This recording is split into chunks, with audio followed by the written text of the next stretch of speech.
ఆంధ్రప్రదేశ్ మాజీ ముఖ్యమంత్రి వైఎస్ జగన్మోహన్ రెడ్డి ప్రైవేటీకరణపై ఈరోజు మీడియా సమావేశంలో మాట్లాడిన మాటలు ప్రైవేటీకరణకు సహకరించే సంస్థలకు వెన్నులో వణుకు పుట్టించాయి. ప్రస్తుతం ఆంధ్రప్రదేశ్లో ఎన్నో కష్టనష్టాలు వచ్చి ఆంధ్రప్రదేశ్ ప్రజల ఆరోగ్యాన్ని దృష్టిలో ఉంచుకుని మాజీ ముఖ్యమంత్రి వైఎస్ జగన్మోహన్ రెడ్డి ప్రజల కోసం నిర్మిస్తున్న 17 వైద్య కళాశాలను ఆంధ్రప్రదేశ్ ప్రభుత్వం ప్రైవేటీకరణ చేస్తుందని, దానిని ఖచ్చితంగా అడ్డుకుంటానని వైఎస్ జగన్మోహన్ రెడ్డి స్పష్టం చేశారు.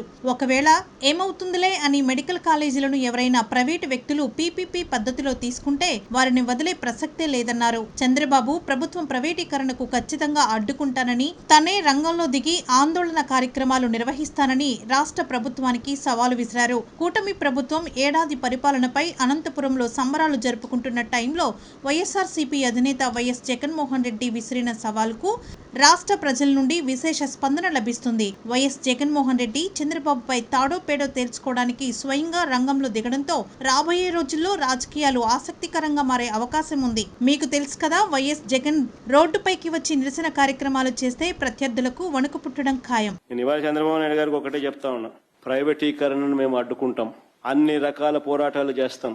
మీ నిర్ణయాన్ని వెనక్కి తీసుకునేంత వరకు ధర్నాలు జరుగుతాయి, ర్యాలీలు జరుగుతాయి, దీక్షలు జరుగుతాయి, నిరసనలు చేస్తాం. నేను కూడా అక్కడక్కడ పార్టిసిపేట్ కూడా చేస్తా.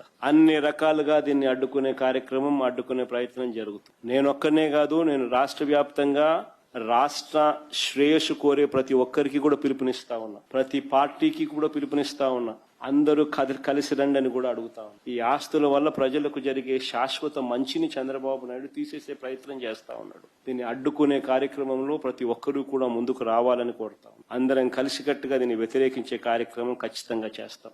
ఇన్ని చేసినా కూడా పొరపాటున మీరు బరి తెగిస్తే మాత్రం ఒకటి చెప్తా ఉన్నా, ఎవరైనా టెండర్లలో పార్టిసిపేట్ చేయండి, ఎవరైనా రాండి, కానీ ప్రతి ఒక్కరికి వార్నింగ్ ఇస్తాను. రేపు పొద్దున మేము వచ్చిన తర్వాత రద్దు చేస్తాం, మళ్ళీ వెనక్కి తీసుకుంటాం.